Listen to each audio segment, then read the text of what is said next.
Bueno, ahí estamos en vivo. Esperamos unos segunditos a que se una un par de personas y arrancamos, si te parece, Sandu. ¿Sandu está bien? ¿Sandusky? Sí, Sandus le gusta mucho a la gente. Sí, queda bien, el corto. Bueno, arrancamos entonces. ¿Qué tal a todos? Yo soy Federico Sarquís, soy parte de la organización del Buildathon para Isla Argentina, la semana que viene, 16 y 17 de agosto, donde varios equipos van a competir para crear productos Web3. Y hoy estoy con Sandusky, DevEx de Fuel Labs, que nos va a contar un poco de Fuel, que es uno de nuestros sponsors del Buildathon y del evento, que gracias a ellos estamos haciendo esto. Son participantes y tienen unas noticias que no les puedo ni explicar, pero van a tener que aguantar al final. Voy a hacer esto para generarles FOMO. Realmente es un premio increíble, no lo van a poder creer, pero bueno, hablamos de eso al final, que es lo menos importante de todo lo que nos tienen para contar hoy. ¿Qué tal, Sandu? ¿Cómo estás? ¿Todo bien? Con un frío porteño que no te imaginas. Sí, sí, está Pero bien. bien, todo muy bien. ¿Querés contarnos un poquito de qué haces en Fuel? Y después introducimos lo siguiente. Bueno, yo soy Developer Experience Engineer. Básicamente trabajo todo el tiempo muy cerca de los developers para entender sus necesidades y para traducir esas necesidades en features y en implementaciones a nivel de tooling y de código que pueda hacer la experiencia de desarrollo mucho más agradable. Espectacular. Yo trabajo de DevRel, así que son nombres distintos, pero cosas similares, por ahí andan. Así Sí. que, perfecto. Bueno, les cuento que hoy, parte de la charla, vamos a tener a Nick, el CEO de Fuel Labs. Nada, está lamentablemente en video, pero es un video específicamente grabado para ustedes, hecho para esto porque no podía estar en vivo hoy. Así que pasamos a ver eso, el saludo que tiene y la explicación, toda una presentación espectacular para todos ustedes y después seguimos con Sandu, si les parece. Vamos, Sandu, entonces, estamos. Dale. Hey everyone, this is Nick from Fuel, and I'd like to do a quick presentation on why Fuel might be the choice for you for ETH Argentina and building and hacking. I'd like to do just a quick presentation and just sort of center everyone and also get to know the project. So I'll just share a quick presentation and we can get started. And go slideshow mode here. All right, that's working. Awesome. So welcome. Let's dive in. So for this presentation, I'd like to go into kind of three sort of core areas, core topics. So one of them is why blockchain. The second one is, where is blockchain architecture headed? And the third is the fuel stack and where fuel is and what it means for all of this. So to start it off, I think it's nice to just review why blockchain is important. On the outset, why is this technology even matter right now? I think for a lot of you, this probably hits pretty close to home. But I think that there's a lot of institutional issues in the world and a lot of areas where human-focused or human-centered institutions have been slowly failing sort of everybody. And I think Argentina probably understands this better than most countries in the world. And we keep seeing this sort of institutional failure all around the world. And it's something that, unfortunately is likely to continue to keep happening over and over again. I would say that just for some of these images, for some we're going to hit closer to others. As well, while there's a lot of institutional failure, there's also a lot of institutional sort of corruption or how you would say sort of backroom dealings that are also not necessarily good for the planet and good for human beings. And a lot of relationships that are shadowy, controlling a lot of the world's wealth. I think, when it comes to blockchain, looking at the 2008 financial crisis, which was sort of a seminal moment to spur on some of what we see now with blockchain, is also really important and an important reminder for everybody, building with blockchain.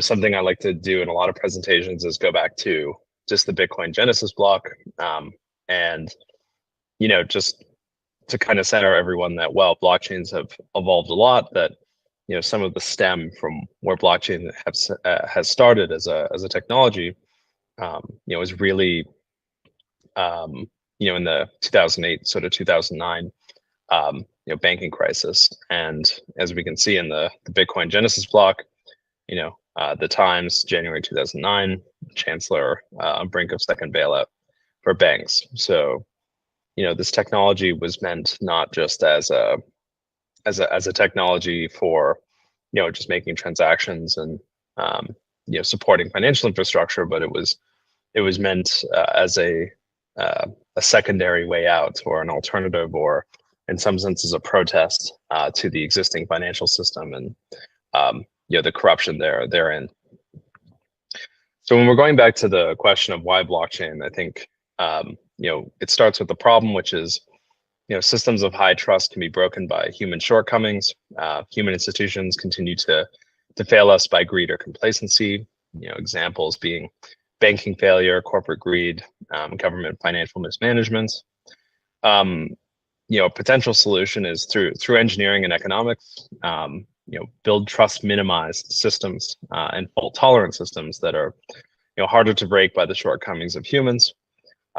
These systems, to aid humans in their pursuit of a better world.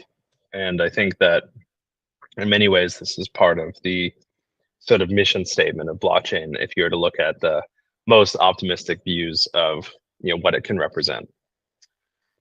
So what makes a blockchain different from other sorts of protocols? Like, you could think of government as a protocol, you could think of law and some of these other systems as protocols. What makes blockchain different when it's working correctly? So the three core requirements from my perspective are censorship resistance, trust minimization, and fault tolerance. So these things are things that once you've sort of achieved them with a technology, you get to some really interesting properties. And as I like to say, I'm a philosophy dropout, I believe these systems inherit a different metaphysical status to humans. It's something newer, where in running these blockchain clients, we achieve something sort of extraordinary. And you can look at some of these properties in different ways, but one way to look at them is that censorship resistance is very ideologically driven. So parties can run these blockchain nodes in a system, and they're sort of force factoring this property of wanting to get censorship resistance into the system. So that's one component. The other component is trust minimization, and blockchains kind of enable that through cryptographic proofs, designed not to rely on human verification alone. So there's a computational verification component, and that's programmatic, and that's something that people can agree upon in the sort of social consensus of blockchain. That's also very important. And the last is fault tolerance. So through more peer-to-peer design, consensus rules can be set up, 2 to 3 majority, etc., to reduce malicious or accidental system failure by any particular party. And so, when you have a blockchain system, they kind of utilize these different kinds of properties to enable, these kinds of outcomes with the whole system.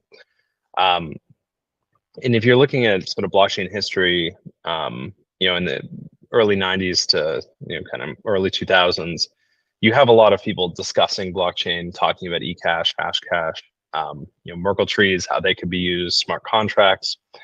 But really 2009 is when we have the seminal creation of Bitcoin, and everything kind of changes from that point. Digital money that is self-regulating, outside of government and corporations. So it's really a self-regulating system, and it's more or less enforced by computation and also social contract and economics. So it really defines this new kind of primitive. In 2014, then you have Ethereum being born, expanding upon what's being done with Bitcoin and making more of an application-centered blockchain system, as well. With this system, something that is it's limited and costly at scale, so there's restrictions to it, but it really expands on the concept and brings the blockchain application into focus, which was discussed before and in certain senses was being implemented in certain chains like Namecoin and stuff like that. But a general purpose application system for blockchains hadn't really existed.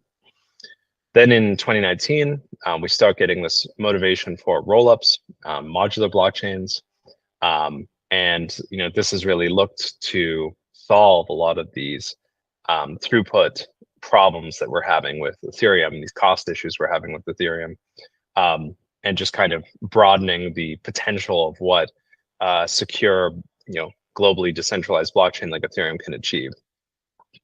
And in 2020, we have Fuel being deployed. So Fuel was the first mainnet rollup on Ethereum, and that's also where our kind of journey begins as a project in the space. To take a step back, though, looking at blockchain use cases, I think one thing to also note is that you kind of have two fundamental sides of the use cases for blockchain, and independently, if you just look at one or the other, it sort of doesn't work. But if you look at these use case kinds in combination, you really get a different sort of system out of it. So if you look at the ideological side, you have things like value preservation, freedom of expression, financial freedom, privacy for voting and finance, freedom of assembly, and transparent finance. So these are some interesting kind of ideological use cases for blockchain. But if blockchain was just focused on these, it wouldn't have necessarily all of the potential. And I really believe that with blockchain, it's the combination of both commercial and ideological interests that gives it value. But if you look, at any one side too much, then it doesn't really work. If you just go to ideological, then there isn't commercial power behind it, and that's going to be very limiting, probably not work at scale. If you have just the commercial, then you might as well just use a server in the existing financial system. And so you really need the combination of these two. On the commercial side, you have other things like value transfer, also value preservation, but also things like exchanging, payments, incentive systems, virtual goods and services, access control, and notarization, identity, points and rewards, metaverse and virtual worlds, and reserve currency. So all of which is very important, but again, can be done with just servers. But when you mix them with the ideological side of this, then you start to get into some really interesting dynamics for what blockchain is and what it's about. So if you look at the progression of blockchain, starting from Bitcoin onward, you kind of have the establishment of blockchain as a concept and some of the key pieces that make it work. Things like anti-civil mechanisms like proof of work, the peer-to-peer Nakamoto models, and as well things like Bitcoin script. Then moving forward, you have Ethereum establishing more general purpose application systems in blockchain and the EVM.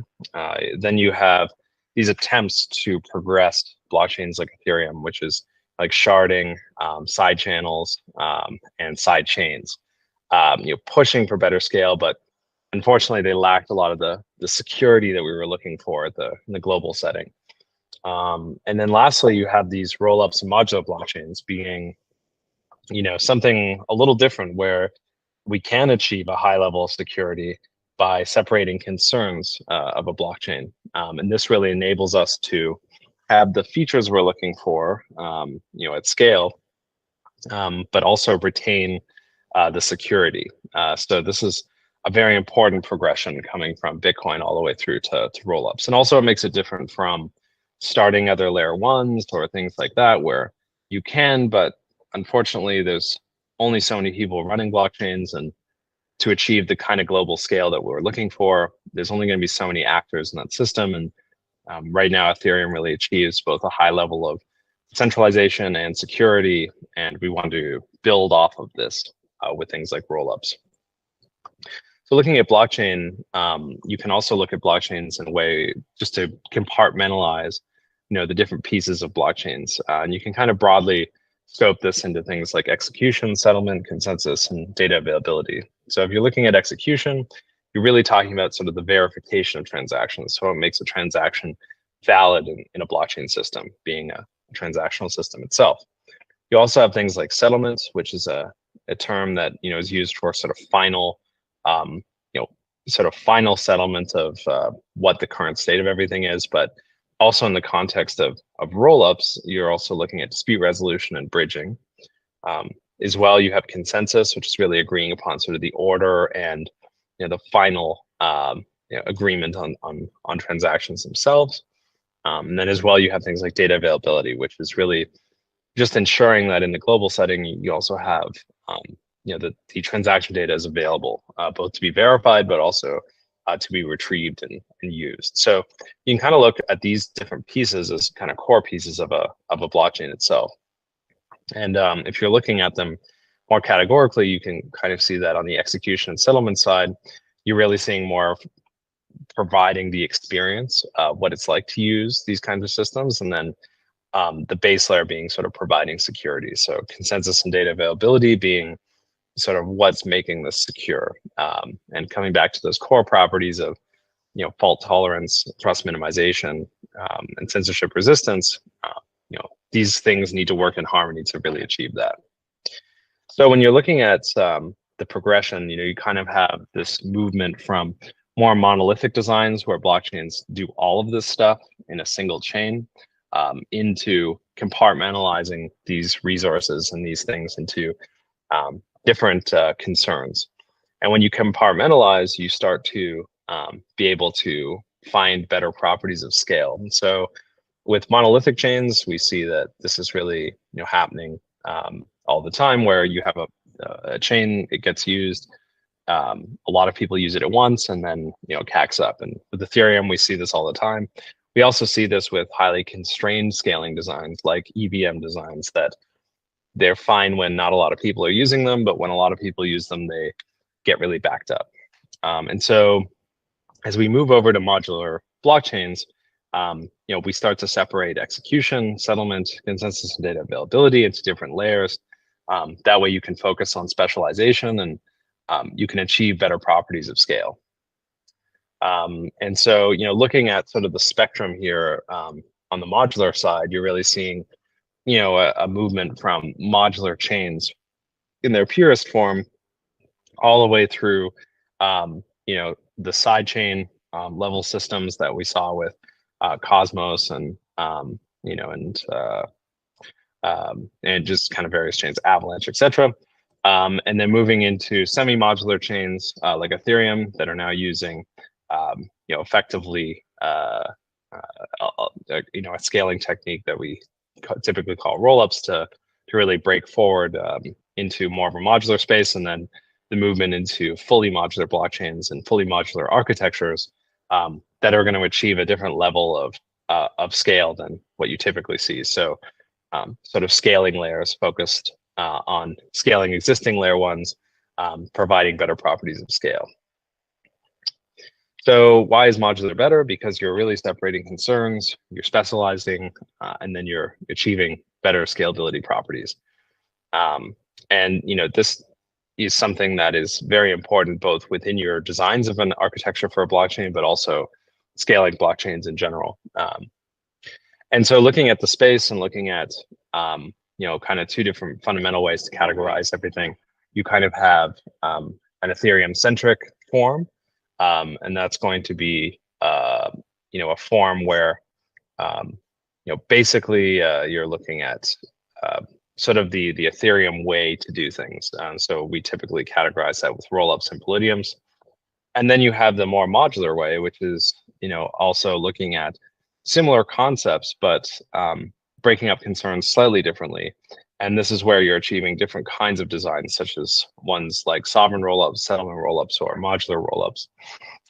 Fuel is really designed to target both Ethereum and modular-centric designs, and Ethereum is very agnostic into how it's applied in all of these different systems. And agnosticism is a very important piece of what makes Fuel very different from a lot of architectures. So if you're looking at just building rollups and how to make them very secure, some key areas that you're looking for are state validation, data availability, upgradability, sequencer failure, and proposer failure. So you want to make sure that you can enforce all the state transitions of these scalability layers on Ethereum or modular blockchains. You want to make sure that the data is always available so you can rebuild state or verify things or push state forward. You want to make sure that the chain is also upgradable, or if it is upgradable, that you have forewarning, and if it's not upgradable, that that's made very abundantly clear. As well, with sequencer failure, you want to make sure that basically the sequencer can fail and the chain state can still progress over time. This is very, very important. If you don't have this, then you're going to get into some really tricky situations. And lastly, you have things like proposer failure, where basically in the cases where the sequencer is failing, who can propose transactions to move the state forward so you can do things like exit these scalability layers back to something like Ethereum. So, what does good look like? Well, the state, it's fully validated and fraud provable or fraud provable. So, and in our case, we use a combination now of ZK and optimistic fraud proving. The data is fully available, so everything can be recreated, and state can be recreated, and you actually know what's going on in the chain. You can fully validate it at any time.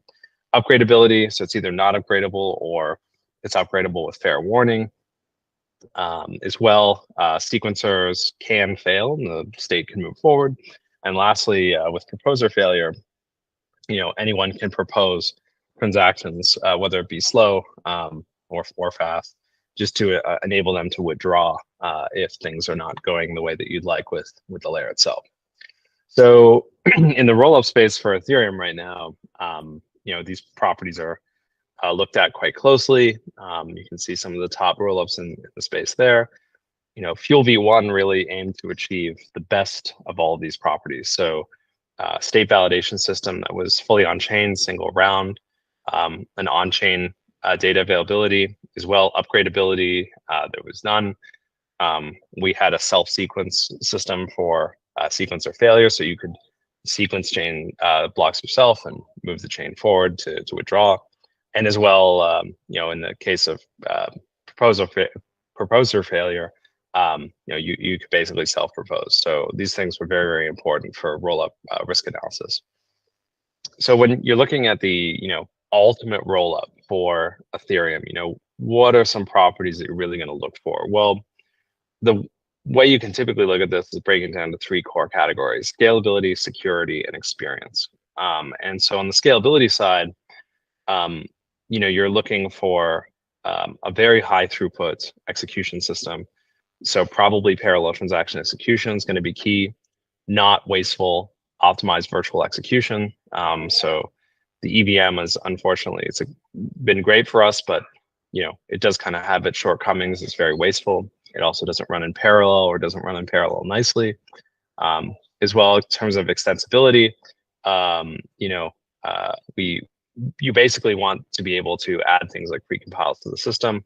As well, you want things that can be easily deployed and bridged to other rollups in layer ones. And so this is also some key properties. On the security side, you want to achieve a high grade of security. You don't want any magic upgrade keys. You want, basically people to withdraw funds under sequencer failure, fully fraud provable. The sequencer is fully decentralized. And then lastly, on the experience side, you want, can achieve full account abstraction. You have gasless transactions. You want things like native meta transactions. You want fast transaction pre-confirmation. You want low bridge times. Can be bridged to other chains easily. You want reliable and efficient tooling. And lastly, it can be used with any wallet in the space. So these are some properties you're looking for. In short, on the scalability side, you want vertical and horizontal scale. On the security, you want a high grade of security likely derived from Ethereum. And lastly, with experience, you want an experience that feels so good that you don't even notice you're using a blockchain. So that's and a developer experience that you barely noticed, that you just got your application logic and business logic done and shipped your app, and that was it.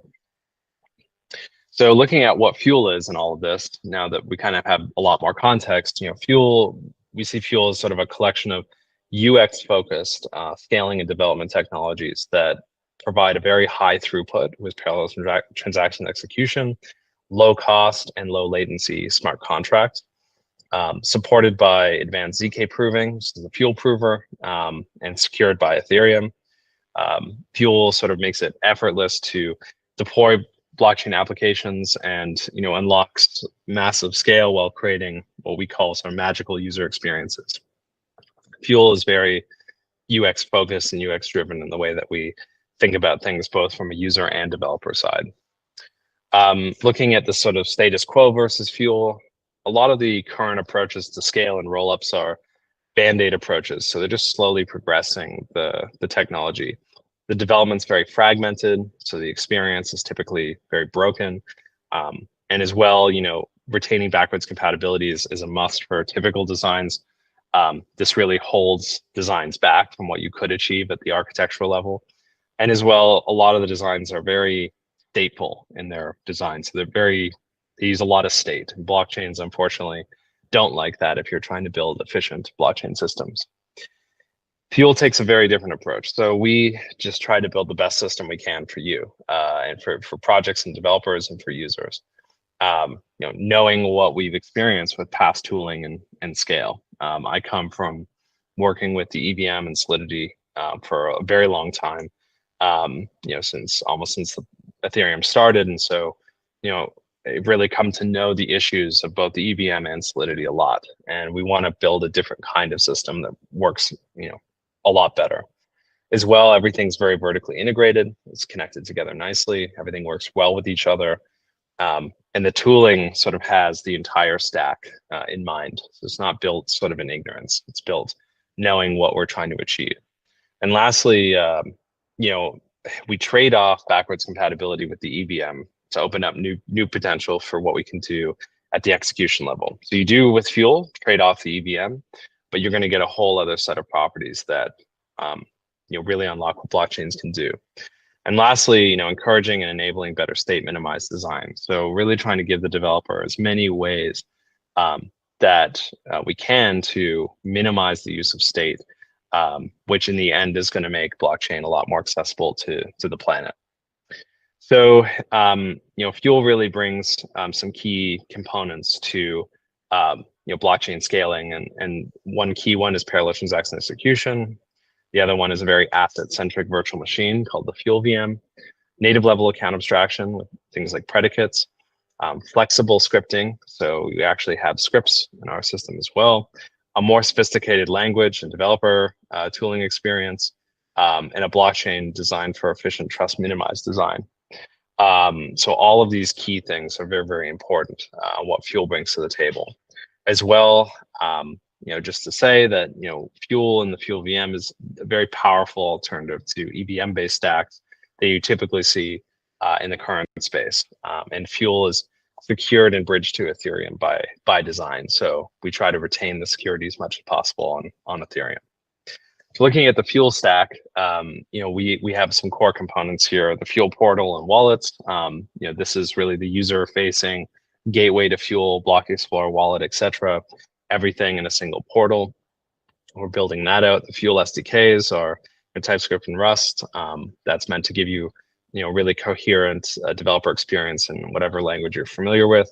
The Sway smart contract language is, effectively a Rust-like DSL for blockchain smart contracts, and that's meant to be sort of the ultimate blockchain smart contract language. Eventually, that's meant to target not just the Fuel VM, but every virtual machine. As well, we have our own tool chain called Fork, and that's supposed to be sort of an all-in-one tool chain for everything you need from, sort of the basic CLI all the way through to indexing. As well, the Fuel VM blazingly fast sort of asset-centric blockchain virtual machine. This is something that is sort of key to our design and enabling a lot of new paradigm sort of shifting designs at massive scale. And lastly, we have our own client improver. So, a flexible client that can run in many different configurations, and as well a fraud-proofing system that we call the Fuel Prover. And that's really meant as our core sort of securitizing system for Fuel itself. One thing to mention is that with Fuel, we're really trying to enable a lot of state minimized design. So this is going to be really important if you want to build really globally scalable applications. So normal Ethereum applications are typically very stateful, and you can still build everything you could build on Ethereum with Fuel. It's not a problem, but we like to say that you want to do it more the Fuel native way, and that's going to be trying to minimize state as much as possible. So that means using a lot more of our underlying transaction system, which is UTXO based, using a lot more predicates and account abstraction, using a lot more scripts, native level token design wherever possible, and just kind of a clever use of proofing wherever you can. So using more Merkle roots and Merkle trees. And this is going to get you a lot further with your designs than what you are typically seeing in a normal EVM based stack. Some ecosystem examples to take a look at. So, effectively, we have like the Fuelet wallet, and then as well we have things like Thunder, both of which are awesome examples in the ecosystem. If you're looking for a great wallet, Fuelet wallet's awesome. If you're looking for an amazing NFT experience, that's really Thunder. As well, if you're looking for something simple, just like a simple game, just to reference for coding, Sway Farm is awesome. That's just kind of showcasing everything intertwined together to build a simple sort of NFT-based farming game. As well, we have things like Sway Playground. That's also very a nice way to learn Sway, sort of everything in browser. That can kind of give you a sense of how some of these technologies are intertwined together. And I think lastly, just a bit of a builder PSA. So, Fuel's moving very, very quickly. We've come off of our sort of beta 3 testnet. A lot of our tooling for beta 3 and the beta 3 toolchain is very isolated around that network. Beta 4, which we've kind of tagged in beta 4 RC, that's going to be a separate toolchain. So just be careful with SDKs. Make sure that the SDK you're using either works with beta 3 or beta 4. I believe with beta 3, the last SDK that works is 40, I think it's like 40.1 or 41.1. So just be careful on the versioning, basically. And also, there's no consequence to developing your system locally, so don't feel like you have to use a testnet. Please feel free to use beta 4, but just probably use it locally, because we're still setting up beta 4 as a network. Again, things are moving really, really quickly. I'd just like to say that Fuel sort of brings blockchain to its inevitable conclusions. So really bringing everything that we have at our disposal, every new paradigm, every new kind of scaling, system, and really trying to incorporate that into a single cohesive solution for developers to build with. Fuel is not afraid to build everything from scratch and do it correctly, and to try to give you the sort of best power that we can to see blockchain to its inevitable conclusion. Just to end, happy building, and yeah, thanks for taking a look at Fuel and listening to the presentation. Super excited to see what comes out of all the ETH Argentina hacking, and yeah, thanks for watching.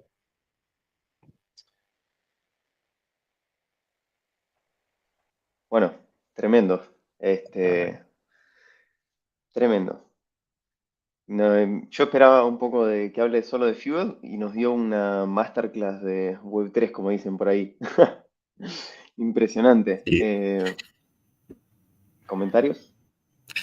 Me encantó que utilizó algunas palabras clave como, no sé, un slide donde salía la inflación y luego otro slide donde salía el FMI, y yo, este man está apuntando el corazón. Yo creo que solo le faltó poner una foto de Messi y ya nos conquistaba. Es que me impresionó eso, viste que a veces impacta un poco cuando alguien, además hablando en inglés y de afuera, que esté tan en tema con los temas que tenemos en Latinoamérica, con las cosas que vivimos el día a día. Y me quedo con una frase que la dijo casi al final, pero me mató. La traduzco, que dijo que Fuel no tiene miedo de construir todo desde cero, from scratch. Me gustó esa Sí. frase. Y bueno, no tenemos miedo, vamos rápido. Y me parece pues que la presentación de Nick es una clara evidencia de cómo tenemos los ojos puestos en Latinoamérica, en Argentina.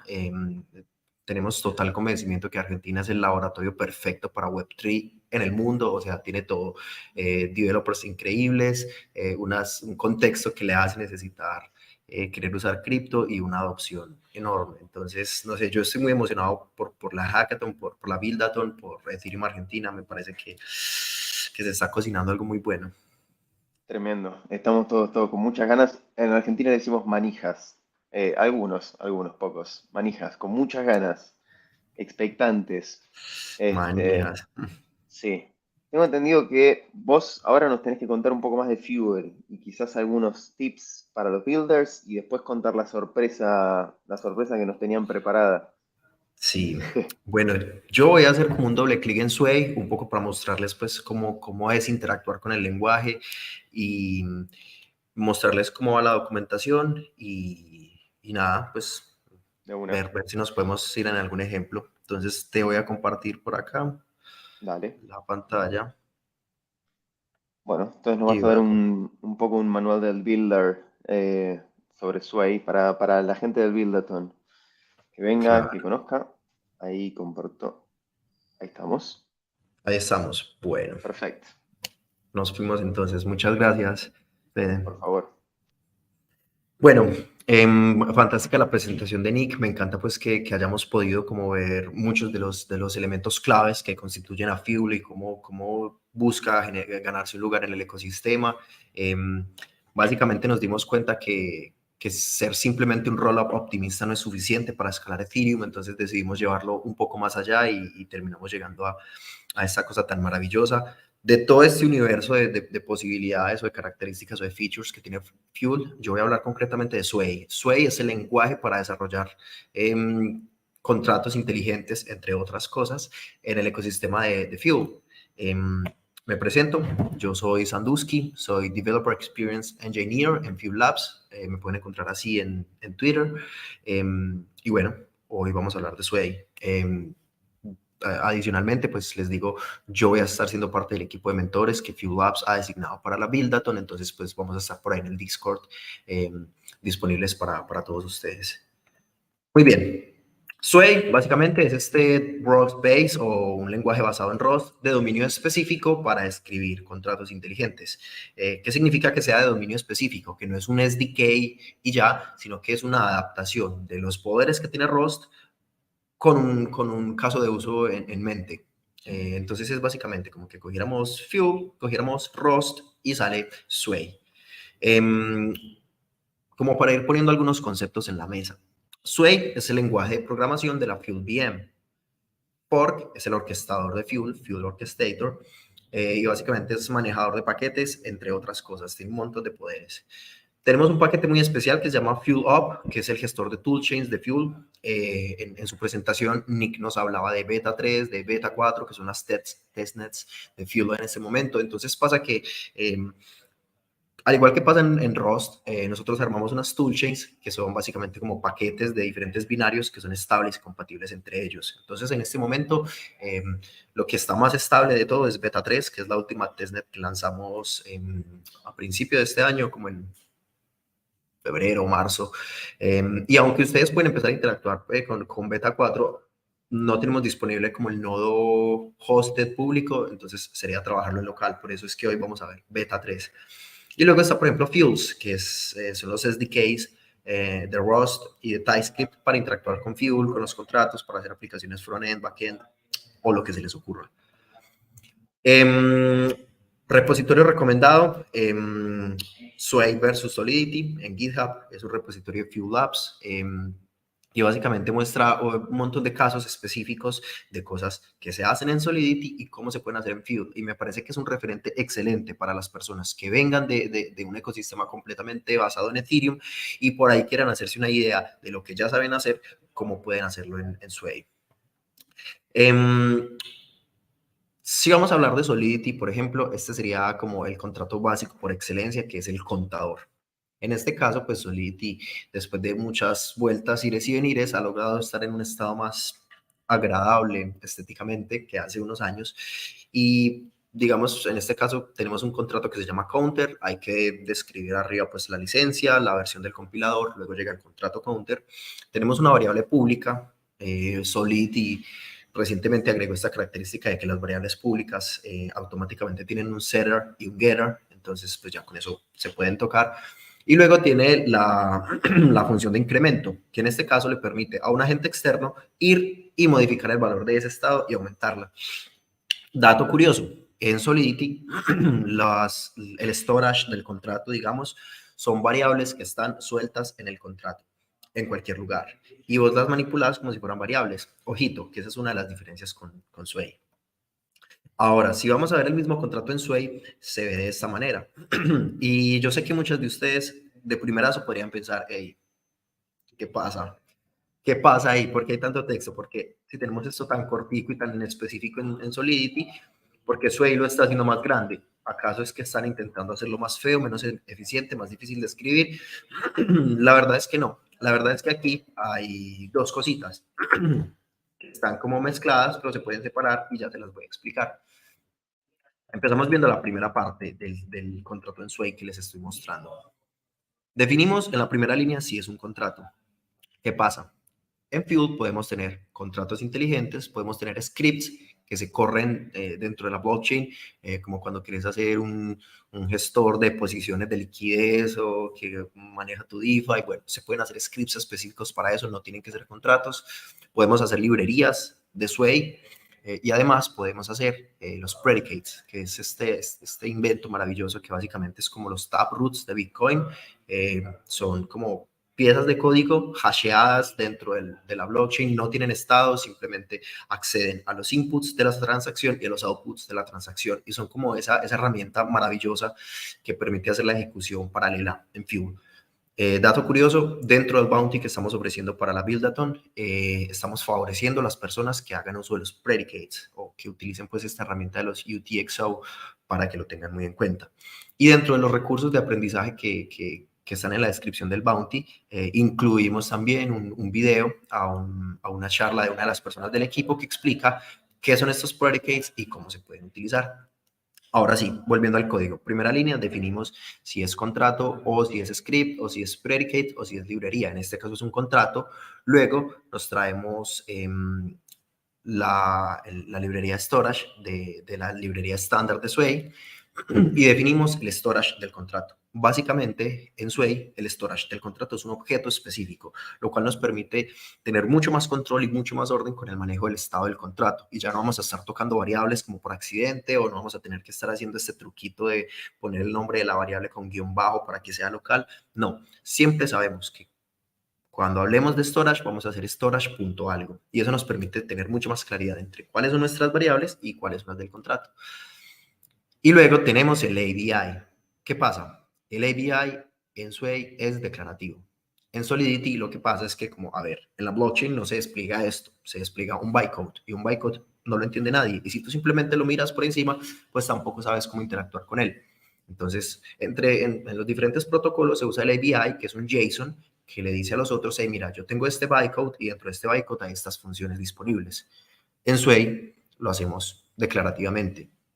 ¿Y esto con qué objetivo? Con adelantarnos a las necesidades de lo que fue el ERC 165. Me explico. En Ethereum pasa que un contrato no sabe qué tipo de contrato es el otro.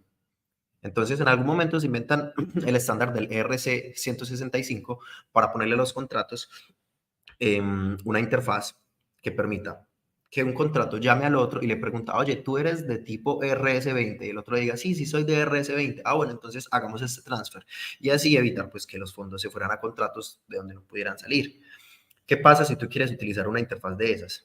Pues bien, tienes que heredar esas clases de ese otro contrato y luego empezar a sobreescribirlas con tu propia implementación.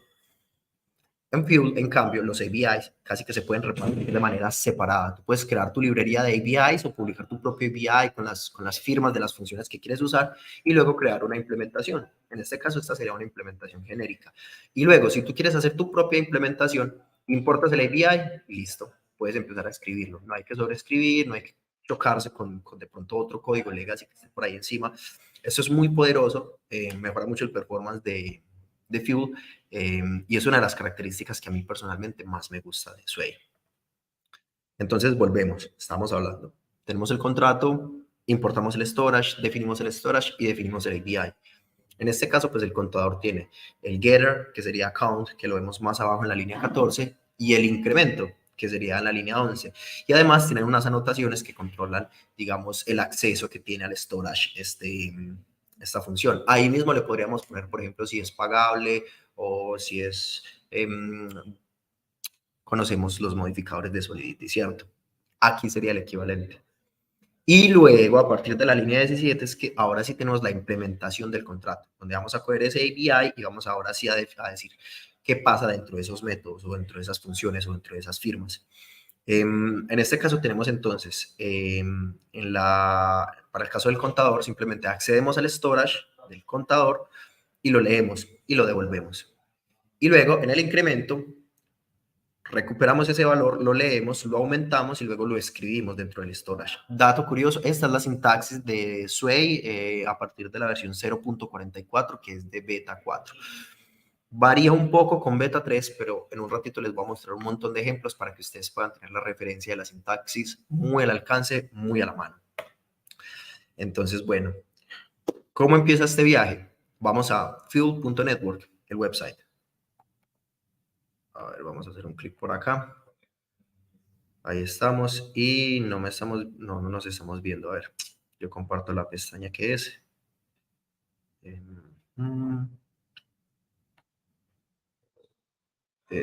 Window.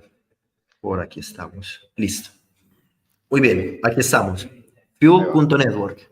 Este es el website o la landing de Fuel y nos encontramos con dos botones. Experimenta Fuel, Experience Fuel, que básicamente es para ir a SwaySwap, probarlo, jugar con él.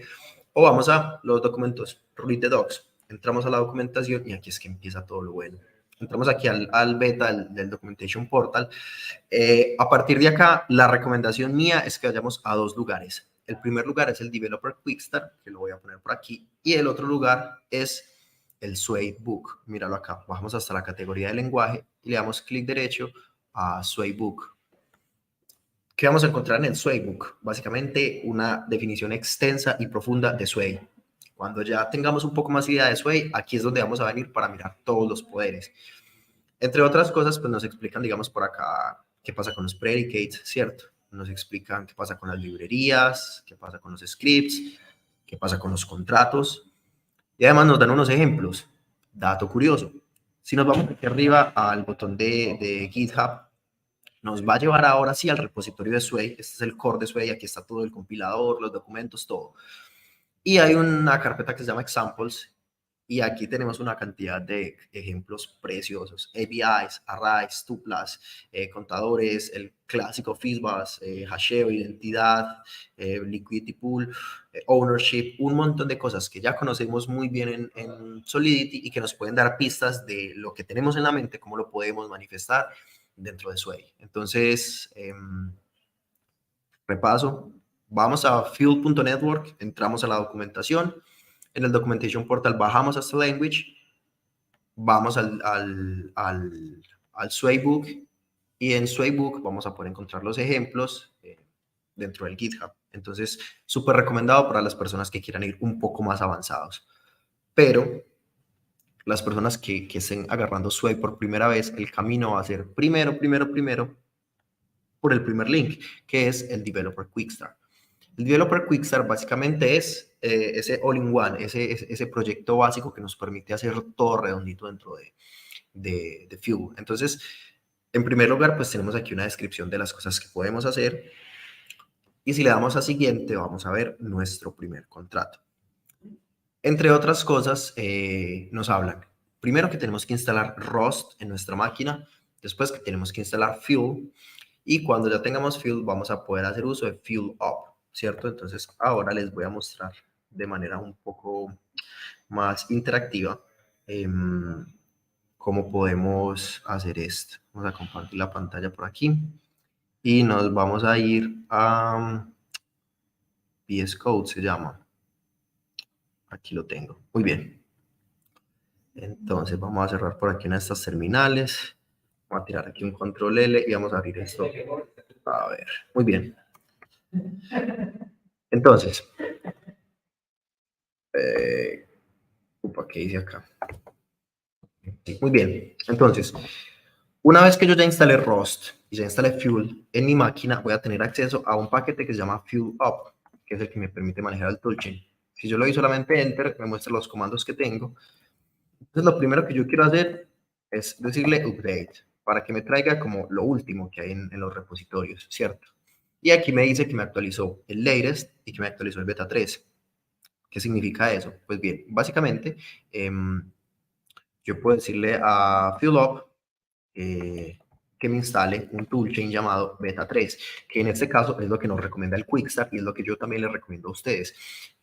A través de FuelUp se instalan el toolchain de beta 3, toolchain install beta 3. Él va a hacer pues todo este montón de magia y nos va a decir, mira, te instalé estos paquetes, el Fuel Orchestrator, el explorador de bloques, el indexer, la wallet y el core de Fuel en estas versiones. Estas versiones trabajan perfectas entre ellas y además se pueden desplegar a la testnet de manera efectiva. Entonces, ese es el camino que yo les recomiendo. Por aquí es por donde van a poder hacer sus proyectos pues completos. Una vez hayamos instalado beta 3, pues tenemos que decirle a nuestro FuelUp que la queremos usar. Entonces lo que podemos es decirle FuelUp default beta 3 y ahí está. Entonces, por ejemplo, si yo le digo cuáles son las versiones que estoy trabajando, FuelUp show, él me va a decir, mira, estás en este toolchain, ¿cierto? Ahora, si yo me quiero ir para latest, por ejemplo, el latest, ahí me dice, bueno, te mandé a otra cosa. Y si yo le vuelvo a decir que show, mira, entonces beta 3 son todas versiones por ahí alrededor de 0.37, pero en beta 4, que es lo que está en el latest cocinándose en este momento, está todo alrededor de 0.42. Entonces, importante que lo tengan en cuenta, que si a veces algo les está fallando, que si el compilador le tira unos errores, estás trabajando en el Quickstart y de repente decís, pero no me compila, ¿qué está pasando? Bueno, te recomiendo darle al FuelUp Show para que veas en qué toolchain está y si las cosas no están donde deberían, simplemente FuelUp default beta 3 después de haberla instalado. Y ahora sí, estamos en el entorno de desarrollo correcto. FuelUp Show, ahí estamos, muy bien. Entonces, ¿por dónde podemos empezar? Bien, yo estoy aquí en un repositorio que se llama Game, ¿cierto? Esto lo podemos encontrar en GitHub y básicamente es un repositorio pues, que hizo nuestra amiguita Sara del equipo para mostrar un poco una aplicación básica con frontend y backend un poquito más avanzada que la del Developer Quickstart. ¿Qué pasa con Developer Quickstart? Simplemente hace un counter, ¿cierto? Un contador. Como yo sé que ustedes son gente más cancherita, entonces vamos a subirle un poquito más de tono. En este caso, si yo voy a ver este repo, solo tiene estos archivos, ¿no? Pin config y la carpeta del frontend, que hoy no la vamos a tocar. Lo que sí vamos a tocar es que vamos a decirle aquí a la termi que con fork nos haga un nuevo, en este caso yo le voy a decir contrato, ¿cierto? Ese es el nombre que yo le voy a poner, pero yo le podría poner, por ejemplo, my contract, o le podría poner game, ¿cierto? Entonces, cuando yo le digo fork new, primero me recomienda como ir a la documentación, me muestra dónde está la comunidad, me muestra el Fuel Forum, importantísimo, vayan al Fuel Forum cuando tengan problemas. Yo soy una de las personas que está ahí todo el tiempo respondiendo a las dudas que ustedes tengan, entonces estamos ahí para ayudarles. Bien, ¿qué fue lo que hizo Fork New?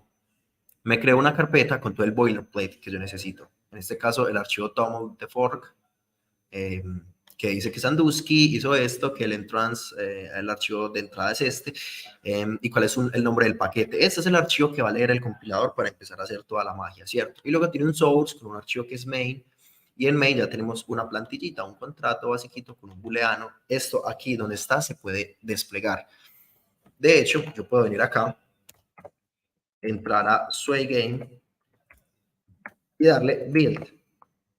Y mi compa se compila exitosamente.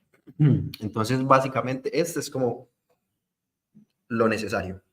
Si repasamos, cerramos los ojos, podemos ver que instalamos Rust, instalamos Fuel y luego con la herramienta de Fuel Up instalamos el toolchain de beta 3, que es el que nos permite trabajar en un entorno estable. Y ya con eso instalado, pues simplemente hicimos fork new y llegamos hasta aquí. Es muy simple, muy rápido y es cosa de 4 comandos. Entonces, bien, algunas de las cosas que podemos hacer acá. Bueno, yo lo que voy a hacer es que voy a eliminar todo. Y vamos a empezar con un contrato, ¿cierto? En este contrato, por ejemplo, yo lo primero que voy a hacer es que voy a definir un struct. Un struct es como si fuera un objeto que puede ser lo que nosotros queramos. En este caso, yo lo voy a usar para crear un player. Y a este player le va a poner un par de atributos. El primero es que le va a poner un entero sin firmar de 64 bits que se llama level para decir el nivel. Y además le voy a definir un player type, ¿cierto? Y este player type va a venir de un enum que se llama player type as well, ¿cierto? Y este enum lo vamos a definir por aquí.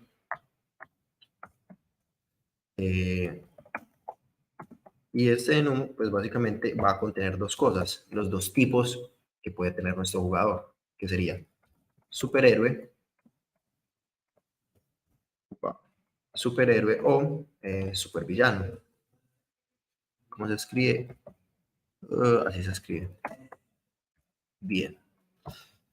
Hasta acá, todo muy tranca. No dista mucho de Rust. Lo que sí vemos es que me está tirando cositas amarillas. Me dice, hey, ¿qué pasa? Esto nunca se está usando en ninguna parte. Este struct está abandonado. Les cuento que tenemos en VS Code la extensión de Sway. Esto les permite incluir, pues, como el servidor del lenguaje dentro de Visual Studio Code para que les pueda hacer linteo, recomendaciones, formateo, entre otras cosas. Entonces, recomendado, descarguen la extensión de Sway. Y bueno, hasta aquí, más o menos, no tenemos como nada raro. Simplemente definimos un enum para poner ahí los tipos del player y luego un struct para el player. Ahora, ¿qué pasa? Este struct yo lo puedo dejar como un objeto vacío o como, digamos, un objeto meramente de información, como cuando tú creas un objeto para representar el usuario que se registró. Pero si queremos, nos podemos subir un poquito más de tono y trabajarlo en formato de clase un poco y agregarle entonces ya no solo propiedades, sino métodos, es decir, funciones que operen sobre ese objeto. En este caso, lo que hacemos es una implementación de player. A esa implementación le decimos que vamos a tener, por ejemplo, una función llamada new.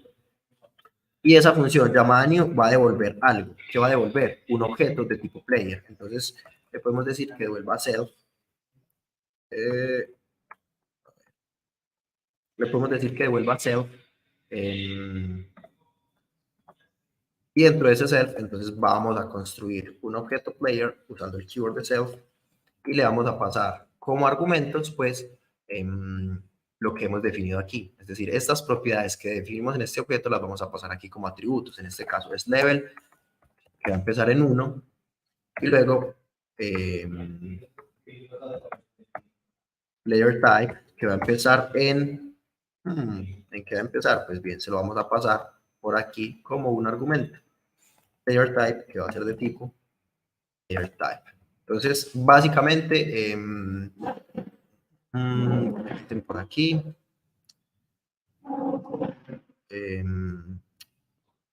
level. Ahora sí. Entonces, hasta acá lo que estamos haciendo es como lo que sería en JavaScript o en otro tipo de lenguajes, hacer una clase.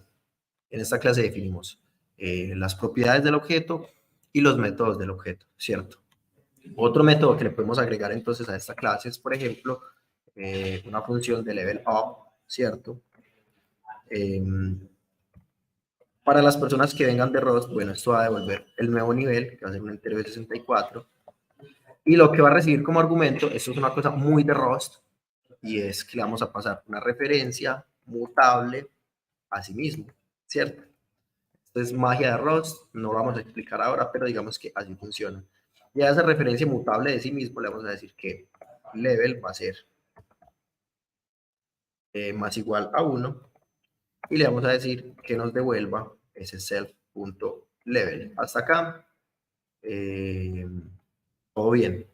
Para las personas pues, que no estén tan acostumbradas a Rust, todo en Rust termina con un punto y coma, pero si no tiene punto y coma, entonces puede que sea un retorno implícito, ¿cierto? En este caso es un retorno implícito.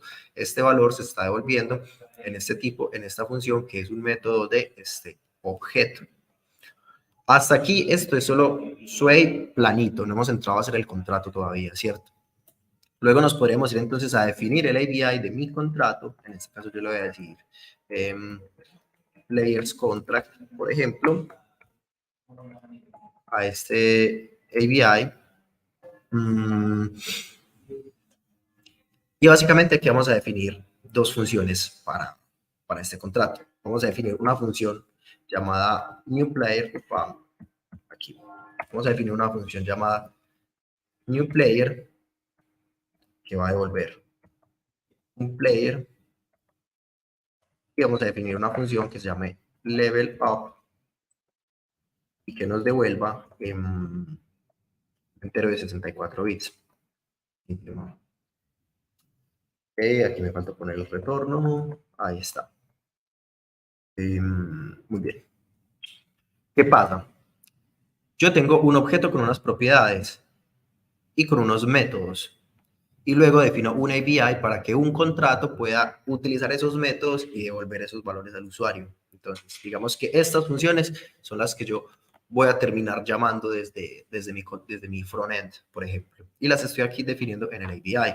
Pero este API es solamente un API. De hecho, yo podría definir esto en otro archivo, importarlo acá o importarlo en otra implementación. Entonces, digamos, yo puedo tener el mismo API y con ese mismo API implementar la versión 1 del contrato, la versión 2, la versión 3. Entonces, ahí tenemos un montón de compatibilidad y de facilidades en la vida. Bien, antes de entrar a definir nuestro contrato, entonces vamos a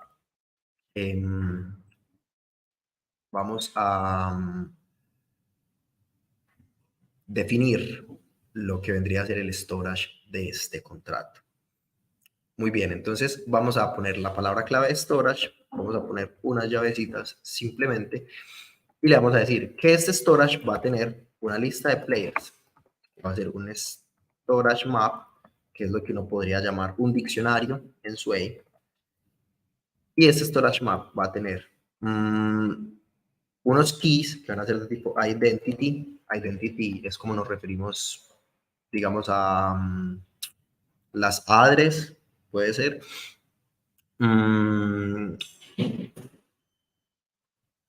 Y los valores que va a contener este storage map van a ser de tipo player.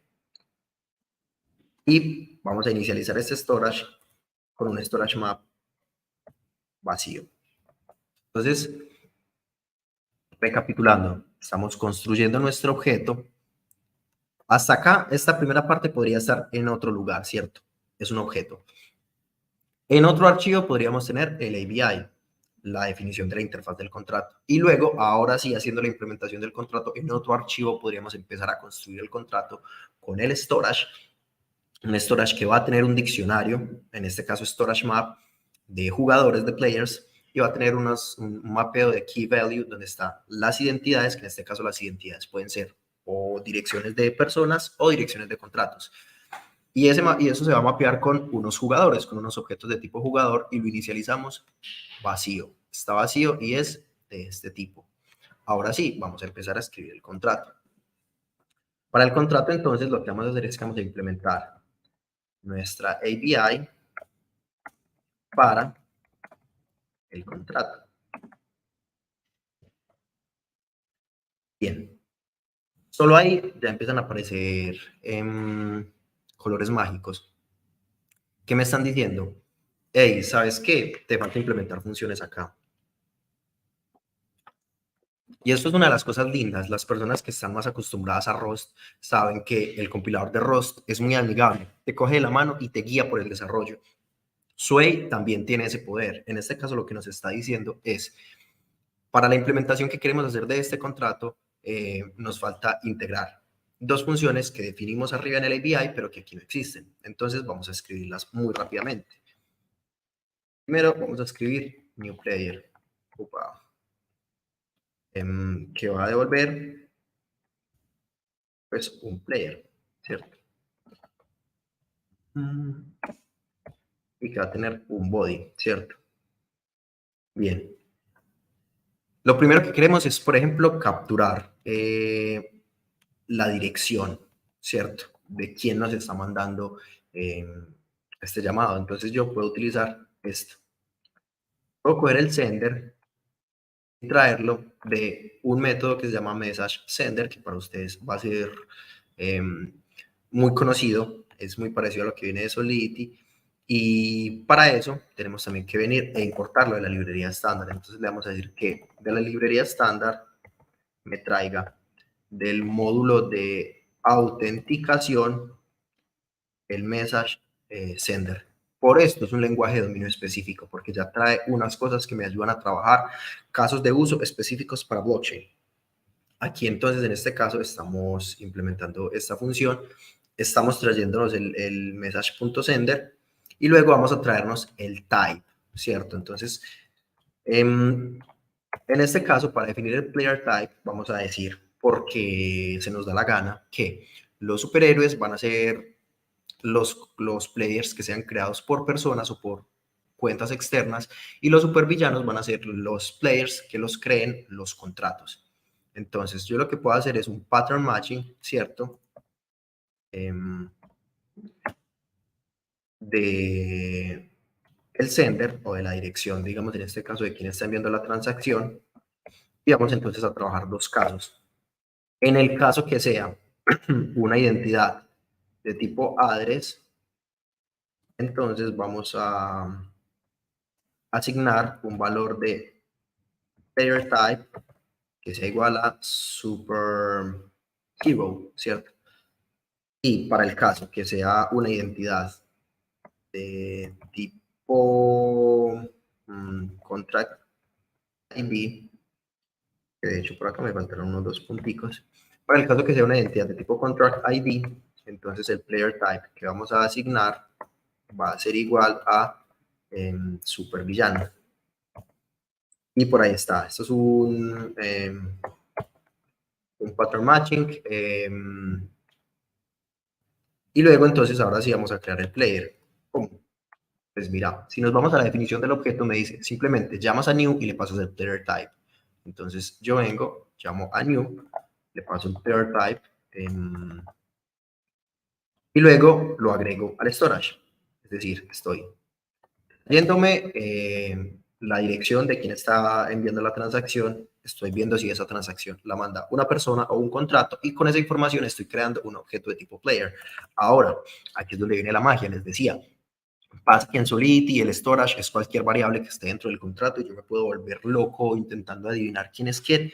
Pues bien, en Sway siempre el storage va a ser storage.algo. En este caso va a ser .players. Y a ese storage.players le vamos a insertar,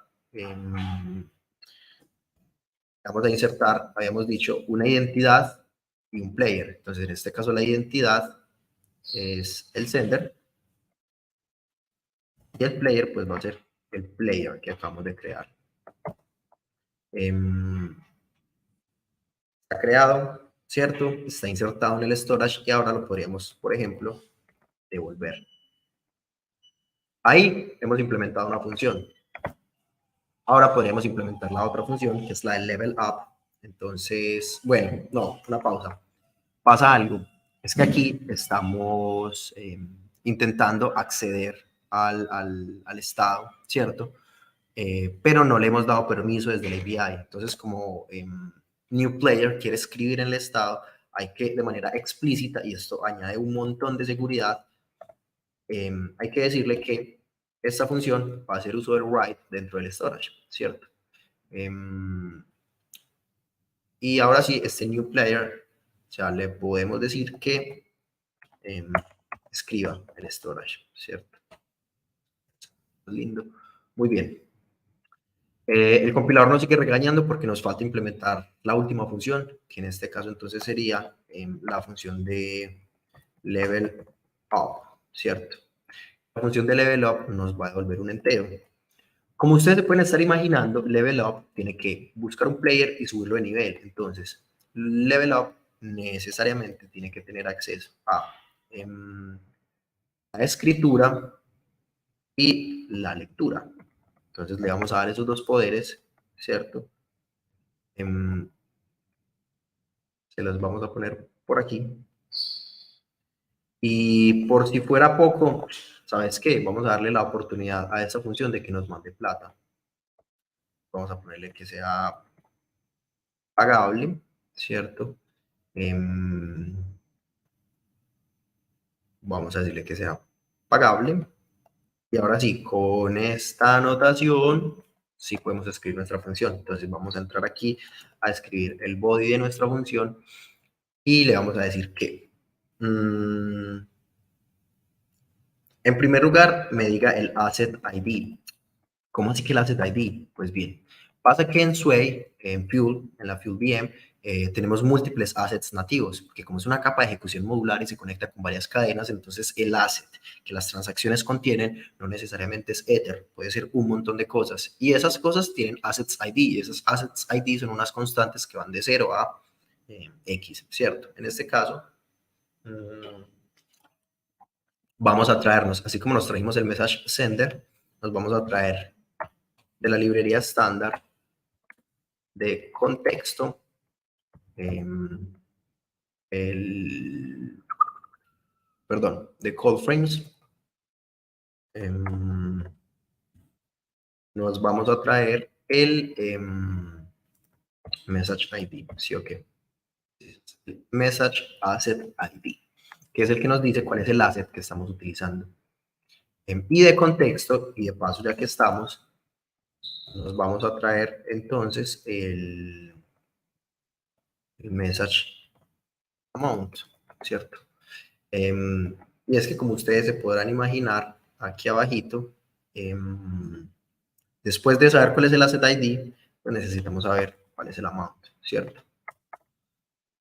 Hasta aquí yo podría como devolver esto y entre comillas la función como que pasa dentro del compilador. Es decir, si yo hago esto,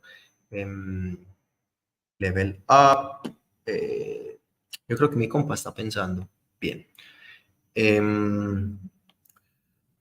Al igual que en Solidity podemos hacer uso de los requires, por ejemplo, ¿cierto? Entonces yo puedo poner un require para saber si el amount que se está enviando es mayor que 0 y si no tirar un error y ver que el asset ID sea pues el mismo que traemos desde contract ID. ¿De dónde viene contract ID? Viene de acá también, contract ID. Y básicamente nos permite saber dentro de ese contrato cuál es el asset default para esta cadena, ¿cierto? Entonces aquí lo hemos definido. ¿Qué me dice por aquí la implementación? Level up, new player. Sí, parece que sí estamos, ¿no? Level up y new player. Bien, este man no necesita una coma. Bien. Le ponemos los requires que queremos. Vamos a ver quién es el sender. Recordemos que en el storage los keys y los values son a partir de la identidad de la entidad que manda la transacción. Y simplemente vamos a traer una referencia mutable del player. Y esa referencia mutable del player vamos a simplemente ir al storage, a nuestro diccionario de players, vamos a hacer un get del sender, o con el sender como key, y luego a ese player le vamos a decir que let new level es igual a player.level level up, ¿cierto? Si nos vamos por aquí al level up del player, ¿cierto? El level up del player tiene una referencia mutable a sí misma. En este caso, ponerle el punto ya le está pasando esa referencia mutable y esto simplemente le está subiendo el nivel, ¿cierto? Y una vez que le suba el nivel, pues este man nos va a devolver el nuevo nivel. y este nuevo nivel lo vamos a guardar en esta variable. Esta variable la vamos a devolver, pero antes de irnos, vamos a ir al storage, vamos a ir a los players del storage, vamos a insertar, insert, ¿cierto? Para este sender, player, ¿cierto? Y coma, y por ahí estamos ready. Function, level up, pagable. Le pasa a mi compilador, que está aquí como triste. Vamos a intentar compilarlo a ver si nos dice algo por acá. Tal vez sea mi computador que está un poco lento. Y vamos a darle fork builds. En un player type espera un punto y coma. ¿En dónde esperamos un punto y coma? Player type. Player, hasta ahora no tiene ningún problema. Entramos a new. New tampoco tiene ningún problema de punto y comas. En player type tenemos un error de punto y comas. No, lo tenemos, es aquí en la importación. A ver. Mejoramos. Luego me dice que new player le falta un type. Pero claro que sí le falta un type, compa. Al new player de este pana. A este pana le falta especificar el tipo que se va a retornar. Players.insert. No lo encuentra. Me equivoqué yo, puede ser. A ver, vamos a ver qué es el compilador. Ah, pues sí. Al parecer es el LSP aquí que no está muy contento con estos métodos, pero el compilador ya me dijo que está todo muy bien instalado, pues que ya lo pudimos compilar correctamente, que la sintaxis funciona, que no se va a romper nada. Las personas que suelen programar con Rust saben que Rust en su compilador te garantiza que las cosas van a salir bien. Entonces, a partir de acá, pues lo que queda es desplegarlos. En este caso no lo vamos a hacer, pero les dejo de regalo, digamos,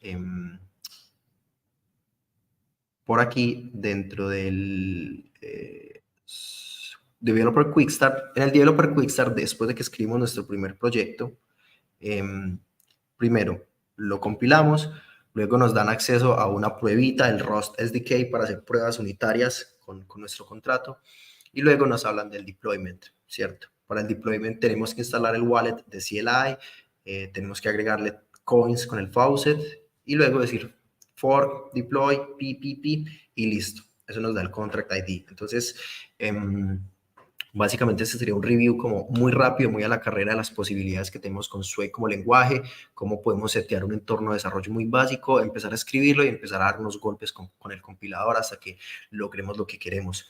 Una vez ustedes ya hayan pasado por el Developer Quickstart, por ejemplo, una vez ustedes ya hayan pasado por este proyecto de ejemplo, que otra vez no compartí toda la ventana. Ahora sí tengo toda la ventana. Aquí está. Pueden ir ustedes a GitHub y buscar el Sway Game, ¿cierto? Vean, aquí está. Intentar hacer también este proyecto de prueba, y una vez ya hayan tenido como un poco de experiencia, entonces les recomiendo también venir nuevamente aquí al Documentation Portal, ir a el Swaybook, y dentro del Swaybook ir a la parte de ejemplos y empiezan a conocer muchos de estos ejemplos, como para que vean cómo se pueden empezar a ampliar las posibilidades de Sway. Por ejemplo, aquí en ejemplos, los superávits, ¿cierto? Source, y como un ABI llama a otro ABI, y se empiezan a hacer una composición entre ellas, ¿cierto? Otras cosas cool que hay en el Developer Portal que se las recomiendo. El plugin de VS Code para BIM, para Nix, acceso al forum, Awesome Fuel, que es básicamente un montón de recursos que están disponibles para ustedes. Les recomiendo también que vayan a el Playground de Sway, yo se los puse ahí en la lista de assets para para la hackathon, y básicamente esto es un entorno de ejecución de Sway en el navegador, pues que nos permite romper cosas y hacer pruebas. Y nada, pues yo creo que esto es todo. La idea es que se entusiasmen mucho con Sway, porque ahora sí viene la sorpresa. ¿Qué decís, Fede?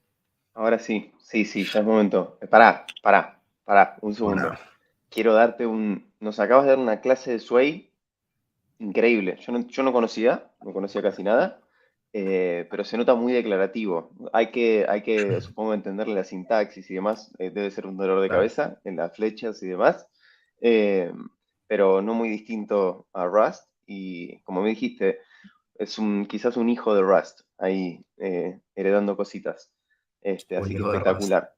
Sí. Sí, muchas gracias. Este, y esto va a quedar grabado para que los hackers, o sea, tienen ahora una masterclass de Web3, primero del CEO de Fuel Labs y después de Sandusky, cómo utilizar un poco una introducción a Sway, y veo que tiene un montón de recursos muy buenos. A mí me encantan los playgrounds, soy fanático de poder entrar, meter mano, probar, romper, y la verdad que eso está buenísimo, más para entender un poco un lenguaje nuevo. Y ahora sí, ¿qué pasa si yo voy al Buildathon, armo un productazo, utilizo Fuel y creo una idea interesante, innovativa, copada, que a ustedes les guste y lo aprueben, y me gano el primer premio junto a 2 amigos más, hasta 3 personas? Bueno, tenemos 3 premios, hay 2 que son de plata, tercer y segundo lugar son de plata, pero el primer lugar tenemos 3 cupos para que se vayan a Estambul. Fuel te lleva a Estambul a que participen de una Hacker House en Ethereum Estambul. Entonces, bueno, las personas que quieran ahí agregarle nuevos sellitos a su pasaporte, rómpanse bastante con Sway, que tenemos ese premio, un viaje de gastos pagados a Estambul, a una Hacker House, para que participen allá de Ethereum Estambul. Bingo, participo en Argentina en un Buildathon, aprendo Sway, creo algo copado, un buen producto, y me puedo ganar un viaje con 2 teammates más, o sea, para hasta 3 personas, París-Istambul, a DevConnect, ¿verdad? Al hackathon que van a tener ahí en Sí, noviembre, ¿verdad? así es, en noviembre. Entonces, Uf. pues ya trajimos la Copa de Qatar, ahora vamos a traer la Copa de Estambul. Así me gusta, espectacular. Bueno, el premio ya lo pueden ver. Van a la página de Taikai con todos los bounties. Recuerden anotarse a Taikai. No solo eso, anotar un proyecto y registrarse ese proyecto, que es su entrada. Ya tenemos más de 40 equipos y un montón de contenido de los workshops troncales, los workshops de sponsor. Tienen de dónde aprender. Vayan a Taikai, vean los premios, vean el viaje que tienen acá y que ofrecen. No solo eso, los otros 2 premios son de $1.500 el segundo premio, y el tercero de, creo, de $750, si no me equivoco. Eh, Así que nada, no es menor, para nada menor, es espectacular esto, es un incentivo fuerte. Y aparte, estar trabajando con una empresa que está hace rato en el ecosistema, metiéndole mucho, está invirtiendo en LATAM, están poniendo la ficha en los builders de Argentina y del resto de LATAM, así que aprovechenlo. Ellos, acá Sandusky les está dando un centro espectacular, solo tienen que empujar la pelota al arco. Así que eso es todo. ¿Algo para cerrar? No, pues que ojalá yo pudiera participar y que me pagaran el viaje a Estambul. Ah, yo te digo que estoy a punto de renunciar a la organización y ponerme participante. Y Así que bueno, nada, es lo que hay. es lo que hay, es así. Así que mucha suerte a todos los builders y muchísimas gracias, Sandusky, por el tiempo. Te digo Sandusky. Muchas gracias por el tiempo, muchas gracias por venir. Emocionado por conocerte en Isla Argentina la semana que viene. Y nada, a buildear nomás. Última cosa, si tienen preguntas, va a estar Sandusky en el Discord como mentor, y va a estar también en el piso el día del Buildathon, así que tienen un montón de preguntas para hacerle. Vayan, charlen, pregunten, consulten, y nada, ahí vamos a estar. Entonces, muchas Bueno, gracias. muchas gracias a vos, muchas gracias a ustedes y un abrazo muy grande. Nos vemos. Adiós a todos.